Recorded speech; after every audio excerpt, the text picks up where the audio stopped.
नमस्कार. आपलं नमस्कार. स्वागत आहे आयकॉन स्टील प्रस्तुत बिल्ड आयकॉन या उपक्रमामध्ये. आज आम्ही आलोत नाशिकमध्ये आणि माझ्यासोबत आहेत इंजिनिअर नितीन गुंजाळ सर. त्यांच्याबद्दल सांगायचं म्हणजे मागच्या 20-22 वर्षांपासून ते या क्षेत्रामध्ये अतिशय उत्तमरित्या काम करतायत.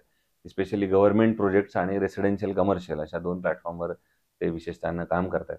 मला नेहमी असं वाटतं, की गव्हर्नमेंटच्या किंवा शासकीय योजना सर्वसामान्यांपर्यंत, मध्यमवर्गीयांपर्यंत, शेतकऱ्यांपर्यंत पोहोचवण्याचं काम अशा लोकं करत असतात आणि आपण म्हणत असतो, की देश उभारणीचं काम, देश विकासाचं काम. तर त्याच्या माध्यमातून सिव्हिल इंजिनिअरचा वाटा या क्षेत्रामध्ये फार मोठा आहे. त्यामुळे त्यांचा आत्तापर्यंतचा प्रवास कसा होता, त्यांना भविष्यात त्यांची वाटचाल कशी असणार आहे, त्यांना आलेले अनुभव कसे आहेत, या सगळ्या संदर्भात आपण त्यांच्याशी गप्पा मारणार आहोत बिल्ड आयकॉन या प्लॅटफॉर्मवर. तर नमस्कार सर. नमस्कार. आपण गप्पांना अशी सुरुवात करूया. त्याच्या आधी थोडंसं विचारायचं ते म्हणजे शैक्षणिक पार्श्वभूमीपासून. म्हणजे तुमची शाळा कुठली होती? मग कॉलेज कुठलं होतं? या क्षेत्राकडे येण्यामागची प्रेरणा कुणाची होती? ज्यांच्यामुळे तुम्ही या क्षेत्राकडे वळालात? तर कसा होता सगळा हा प्रवास? प्रवास म्हटलं तर तसं मी शिक्षण पहिले 9वी पर्यंत नाशिकमध्येच झालेलं हं, माझं. पेठे हायस्कूलला शिक्षण घेतलेलं. नंतर काही कारणास्तव आम्ही गावी गेल्यामुळे माझं 11वी-12वी सायन्स गावीच झालं देवळा येथे ज्युनियर कॉलेजमध्ये. मग ते झाल्यानंतर थोडा प्रश्न उपस्थित झाला, की वडिलांचाही मग व्यवसाय शेती चालू झाला हं, आणि नंतर करायचं काय? तर येता-जाता आधीपासून मला या थोड्या इन्व्हेशनल किंवा याच्याबद्दल मला थोडी आवड होतीच. हं. मग त्यानंतर मी डिप्लोमा ऑफ सिव्हिलकडे वळालो. ओके. डिप्लोमा ऑफ सिव्हिल मी चांदवडला नेमिनाथ जैन यांच्याकडे केला. हं. त्यानंतर मग थोडी घरची परिस्थिती याच्या पूरक नसल्यामुळे डिग्री करू शकलो नाही मी. बरोबर. त्यानंतर मी या क्षेत्राकडेच वळालो. हं. ओके. तर मग ऑफिसेसमध्ये थोडं ड्रॉइंग वर्किंगमध्ये मी थोडा हातभार लावला साधारणतः सुरुवातीचे 2 वर्ष हं, हं. आर्किटेक्टच्या ऑफिसला. ड्रॉइंग तेव्हा जास्त करून कॅड वर्क नव्हतं. हँड ड्राफ्टिंग चालायचं. तर हँड ड्राफ्टिंग करायचो. त्यानंतर मग माझा मुळात इंटरेस्ट हा फील्डवर असल्यामुळे त्यानंतर मी फील्डकडेच वळालो. ओके. फील्डमध्ये मग सुरुवातीपासनं एक छोट्याशा म्हणजे एक गावी गव्हर्नमेंटच्या आश्रमशाळेचं काम होतं निघालेलं. हं, हं. तिथं मी विनामूल्य सुपरवाईज केलं, वाह! वाह! की मला मिळालेलं ज्ञान कॉलेजमधलं हो. आणि प्रॅक्टिकल ज्ञान याच्यामधली तफावत बघायची होती बरोबर. आणि ती जाणवली पण, हं, हं. की त्याच्याने अजून जास्त मला त्या गोष्टींमध्ये इम्प्रूव्ह होता आलं बरोबर, बरोबर. आणि तिथून हा एक गोष्टींचा प्रवास सुरू झाला साधारणतः. क्या बात है! त्यानंतर मग अर्थवर्क किंवा मेगा स्ट्रक्चर जे म्हणतो आपण हं. एम-आय टँक्स यांचे मी 4-5 वर्ष कामं केले त्याच्यात बरोबर. सुद्धा. हं, हं, हं. अ, ग्रामीण भागातले. तर तिथले अर्थन डॅम्स असतील हं, हं. किंवा काँक्रीटचे बंधारे असतील, हं, हं, हं. तिथले काँक्रीट क्वालिटी, बरोबर. केटीवेअर्स हं. याचे पण 4-5 वर्ष काम केलं. मग साधारणतः 2009 पासनं मी नाशिकला विस्थापित झालो बरोबर. आणि 2009 पासनं हं. आजपर्यंत इथं भरपूर प्रोजेक्ट झाले. बरोबर. त्यातला एक आयकॉनिक प्रोजेक्ट म्हणजे आमचा पी-एम-जे-एस-वाय नाही सॉरी घरकुल योजनेचा. Okay, okay. आमचा नाशिकमधला पहिला प्रोजेक्ट होता, की तो माय-वन शेटरिंगमध्ये होता. अरे वाह! ॲल्युफॉर्म हो, वर्कमधला. हो. त्यापैकी मी 2 सेट सांभाळले. हं, साधारणतः 3 वर्ष मी माय-वनमध्ये काम केलं हं, पूर्णपणे. हं, त्याचा अनुभव फार वेगळा होता, की नाशिकमध्ये माय-वन आणणारी आमची पहिली कंपनी होती. हं, हं, आज नाशिकमध्ये आता 20% जवळपास बिल्डरशिपमध्ये माय-वन केलं जातं. हं, हं, हं. त्याचा उपयोग असा होतो, की स्पीडमध्ये होतोय. बरोबर. स्टील आपलं सेव्हिंग पण होतं हं, हं. आणि क्वालिटी चांगली मिळते. बरोबर. तर हे झाल्यानंतर मग परत दुसरे काही प्रोजेक्ट्स केले जसे गोदा पार्क आलं आपलं. हं, हं. 2014-15ला गोदा पार्कची मुख्यमंत्र्यांनी थीम काढली होती. बरोबर, गोदावरी नदीचं सुशोभीकरण. बरोबर. कारण कुंभमेळा होता तेव्हा. हो, हो. तर त्याचंही लँडस्केपिंग हा पार्ट नदीचा काठ काँक्रिटीकरण करणं. हं, हं, त्याच्यातही मला हातभार लावता आला. हं. साधारणतः 2 वर्ष ते काम चाललं. बरोबर. त्याच्यामध्ये कैक टन आपण स्टील पण यूज केलं आणि कैक एम-क्यूब आपण पूर्णपणे नदीचे पात्र सुशोभित करण्यासाठी काँक्रीट करून तो व्यवस्थित करण्यासाठी एक सॅटिस्फॅक्शन चांगलं मिळालं त्यातनं. बरोबर, बरोबर. त्यानंतर मग एज्युकेशनलमधल्या हं. 2-3 बिल्डिंग केल्या मी. जसं भोसले मिलिटरी स्कूलमध्ये अच्छा. गर्ल्स हॉस्टेल, बॉईज हॉस्टेल किंवा स्कूल असेल, स्कूल बिल्डिंग आहेत आमच्या. जवळपास 200 कॉलमची एकच स्कूल बिल्डिंग होती, वाह! 4 फ्लोअरची. हं, हं, ती हं. आम्ही दिलेल्या निर्धारित वेळेत 18 महिन्यांमध्ये पूर्ण कंप्लीशन करून हँडओव्हर केलेली होती. क्या बात है! त्यामुळे ते सॅटिस्फॅक्शनही चांगलं मिळालं. हं, त्यानंतर 18-19 मध्ये सॅमसोनाइटला हं. सॅमसोनाइट कंपनीचं एक 1,00,000 स्क्वेअर फुटाचं वेअर हाऊस नवीन बांधण्यात आलं बर. आउटलेटसाठी, हम्म. जे आज पण तुम्ही हायवेला बघू शकता. तर त्यातला पीएबी आणि ग्राउंड फ्लोअरचा हम्म. तो एक एक्सपिरियन्स चांगला होता. बरोबर.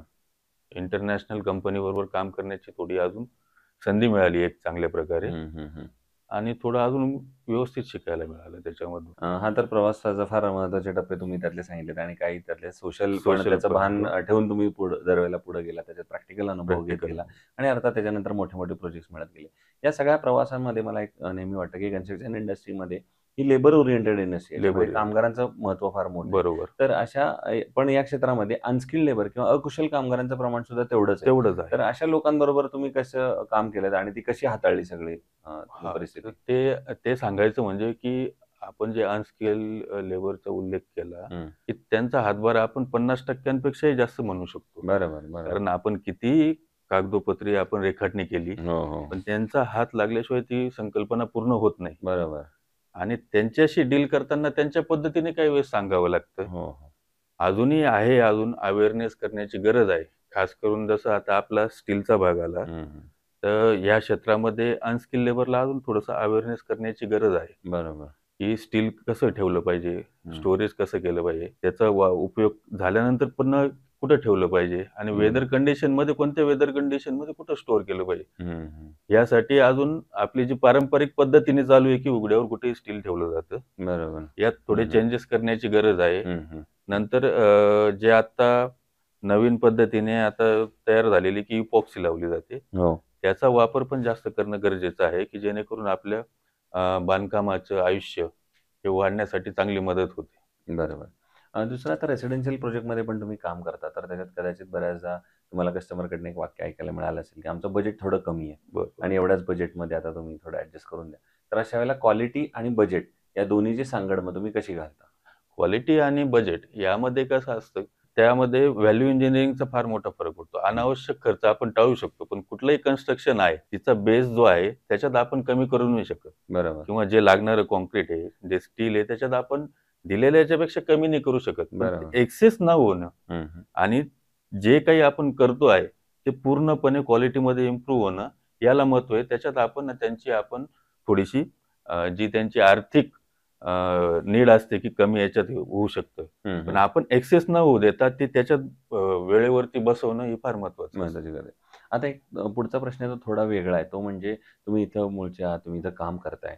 गव्हर्नमेंटच्या क्षेत्रातही तुम्ही काम करताय. तर नाशिक जिल्ह्याच्या सर्वांगीण विकासासाठी एक इंजिनिअर म्हणून तुम्हाला विचारलं, तर प्रशासनानं कुठल्या क्षेत्रावर आता काम केलं पाहिजे असं तुम्हाला वाटतं? प्रशासनाने तर नक्कीच, की इन्फ्रा आपलं जे आहे, हो. इन्फ्रा अजून डेव्हलप होण्याची गरज आहे नाशिकमध्ये. ओके. जर ज्या तुलनेत आपण म्हणतो, की नाशिक शहर आहे, मुंबई, पुणा आणि नाशिक यांच्याबरोबर आपलं हे ठेवलं जातं. काय म्हणतो त्याला आपण, उदाहरण काय आहे त्याचं जवळचं? इक्वालिटी आपली हो, दिली हो. जाते बरोबर, मेट्रो सिटीसाठी. बरोबर. पण त्या दृष्टीने अजून नाशिक सिटीमध्ये फार बदल होण्याची गरज आहे हं. इन्फ्रामध्ये. इन्फ्रा अजून डेव्हलप झालं पाहिजे बरोबर. आणि ते नवीन ज्या संकल्पना आहेत, त्या अखत्यारीत घेऊन त्याप्रमाणे आपले प्रोजेक्ट झाले पाहिजेत अजून. बरोबर. पण मग प्रशासनानं काय पावलं उचलली पाहिजेत असं तुम्हाला वाटतं? प्रशासनाने आता जसे काही शासकीय योजना आहेत, त्याच्यात अवेअरनेस तर येतोच. पण जे काही आता मूलभूत गरजा असतात ठिकठिकाणी, हं. जसे कॅम्प्स असतात, लेबर कॅम्प्स असतात किंवा काही आपल्या सुटेबल गोष्टी असतात प्रोजेक्टला, त्यामध्ये थोडासा हातभार लावला पाहिजे. हं, हं, हं. आणि शिवाय नाशिक शहराला शासकीय कामांची खूप मोठी गरज आहे म्हणा किंवा गरज हां. नाही म्हणता येणार, की हं. आपल्याला निधी तेवढा उपलब्ध उपलब्ध आहे. होत नाही. हां. उपलब्ध आहे. अच्छा. आहे. हं. कारण आता पुढे पाहायला गेलं तर पुन्हा कुंभमेळा आता येतो. कुंभमेळा येणार आहे. बरोबर. त्याप्रमाणे मग शासनाने हं. जास्त पावलं उचलली गेली पाहिजेत. त्यासाठी इथले तर कुशल वर्कर आहेतच. बरोबर, बरोबर. दुसरं कन्स्ट्रक्शनमध्ये स्टील आणि सिमेंट हे 2 महत्त्वाचे घटक असतात. बरोबर. तर जेव्हा स्टील निवडायची वेळ येते, तेव्हा तुम्ही काय पॅरामीटर्स बघता आणि मग ठरवता की हे स्टील चांगलं आहे? स्टीलचं पॅरामीटर म्हटलं, की आता एका अनस्किल्ड लेबरच्या दृष्टीने म्हटलं, की तो म्हणतो, की मला बेंडिंग व्यवस्थित झालं पाहिजे. बरोबर. कट होताना त्याचा तुकडा भर कमी उडाला पाहिजे. हं, हं. म्हणजे कार्बन कंटेंट आपलं. बरोबर. आणि जर ओनरचं म्हटलं, की जर रस्टिंग कमी झालं पाहिजे, जेणेकरून ते स्टील मॅक्सिमम डेजमध्ये यूज होईल. बरोबर, बरोबर. हे झाले अनस्किलचे, हो. जे आपल्या कायम व्यवहारात चालणाऱ्या गोष्टी आहेत. बरोबर, बरोबर. बाकी आल्या तुमच्या कंपनीसारख्या बाकीच्यांचे जे काही टेस्टिंग असतात, तुमचे पॅरामीटर्स असतात, ते तर पॅरामीटर तर कन्सिडरच आहेत बरोबर. की हा T500 कोणत्या पॅरामीटरमध्ये बसतो. ती गोष्ट तर आपण लक्षात घेतोच आपण ती अगदीच बरोबर. दुसरं आयकॉन स्टील तुम्ही वापरलंय का कधी कुठल्या वापरलेलं आहे. प्रोजेक्टमध्ये? तर मग तुमचा अनुभव कसा होता आयकॉन स्टील वापरण्याचा? आयकॉनच्या स्टीलचा अनुभव चांगला होता. हं, हं. एक म्हणजे की जसं मी आधी सांगितलं की अनस्किल्ड लेबर थोडेसे सॅटिस्फाय झाले आपल्या हं. हं, स्टीलमध्ये, हं. की अच्छा. ज्याच्यात कटिंगमधनं येणारा बर पण कमी उडायचा त्यांना अच्छा, अच्छा. हं, हं. आणि बेंडिंगलाही थोडं स्मूथ होतं. बरोबर, बरोबर. आणि दुसरी गोष्ट म्हणजे स्ट्रेंथमध्ये व्यवस्थित मला सॅटिस्फॅक्शन मिळालं. हं, आपला हं. आयकॉनचाच लेटेस्ट प्रोजेक्ट आहे आपला तपोवनमध्ये बस डेपो जो झालेला आहे पूर्णपणे, बरोबर. तो आयकॉन स्टीलमध्येच झालेला आहे व्हेरी आपला. गुड. आणखीन एक महत्त्वाचा प्रोजेक्ट म्हणजे आता जो यापूर्वी केलेले किंवा नव्याने त्यातल्या प्रोजेक्टपैकी एखादा असा प्रोजेक्ट सांगू शकाल का, की जो कायम तुमच्या आठवणीत राहील किंवा तो आवडतो काम करायला, त्याच्यात समाधान मिळालं हो, आहे. असेल? की आता माझा साधारणतः 2 वर्षापासून रनिंग प्रोजेक्ट चालू आहे घोटीमध्ये हं, कवनाई गावाला, हं. की तो एक रिसॉर्ट प्रोजेक्ट आहे मोठा. बरोबर. त्यामधला फेज 1 आता कंप्लीशनला आहे माझा. हं, की तो एकदम आठवणीतला माझा प्रोजेक्ट आहे, की फार सुंदर असा हं, हं. एस्थेटिकल व्ह्यू, इलिव्हेशनल बरोबर. आणि स्ट्रक्चरल पण. हं, हं. कारण डोंगरावरती प्रोजेक्ट असल्यामुळे पूर्ण नॅचरल टेरेन आहे त्याला. बरोबर. त्याच्यामध्ये कन्स्ट्रक्शन पूर्ण हेवी कन्स्ट्रक्शन हं, लागलेलं आहे. त्यामुळे तो आठवणीतला आहे. तो हं. तसं मी त्याचे ब्रोशर आपण कंपनीला सेंड दिलेलं आहे. केलेलेच आहे. येस, नक्की. आणि आता अगदी शेवटचा प्रश्न ते म्हणजे या क्षेत्रामध्ये आता जे नवीन तरुण इंजिनिअर्स येत आहेत, त्यांना तुम्ही काय सल्ला द्याल या क्षेत्रात येणारे, की ज्यांना तुमच्यासारखी यशस्वी वाटचाल करायची असेल तर? त्यांना मी हाच सल्ला देऊ शकतो, की आपलं ज्ञान जे मिळालेलं कॉलेज स्टडीमधलं हं, हं. आणि प्रॅक्टिकल ज्ञान यांची योग्य सांगड घालून जो काही आपण वर्क करतो आहे, तो यशस्वीरित्या होण्यासाठी त्याच्यावर लक्ष देणं, की जेणेकरून आपलं जे सॅटिस्फॅक्शन आहे ते मिळालंही पाहिजे, हं. अचिव्हमेंट पण मिळाली पाहिजे, ह्याच गोष्टी. वाह! सो हे होते इंजिनिअर नितीन गुंजाळ सर आणि त्यांनी सांगितलं त्याप्रमाणे, की अर्थातच कुठल्याही आपण म्हणतो करिअरमध्ये हार्ड वर्किंग हे फार महत्त्वाचं असतं. आताच्या काळात स्मार्ट वर्किंग पण स्मार्ट महत्त्वाचं वर्किंग. आहे. पेशन्स या गोष्टी आहेत. तर त्यामुळे यात जर तुम्ही फॉलो करत ठेवल्यात आणि अर्थात या सगळ्या करताना त्यांनी जे सामाजिक बांध सुद्धा जपलं काही प्रोजेक्टमध्ये, तर तेही जर तुम्ही जपत पुढे गेलात, कारण एक इंजिनिअर म्हणून तुमच्यावर ही फार महत्त्वाची जबाबदारी आहे आणि देश उभारणीचं काम हे तालुका, जिल्हा पातळीपासून सुरुवात होत असतं. आणि त्यामुळे त्या मूलभूत गरजांमध्ये जर जेव्हा तुम्हाला कधी हातभार लावायची संधी मिळाली, तर तेव्हा तुम्ही नक्की तो हातभार लावा. पुन्हा एकदा सर आपले मनापासून आभार, की धन्यवाद. तुम्ही आलात आणि भविष्यात सुद्धा असेच उत्तमोत्तम आयकॉनिक प्रोजेक्ट आपल्या हातून घडावेत, याच आयकॉन स्टीलतर्फे मनःपूर्वक शुभेच्छा. धन्यवाद.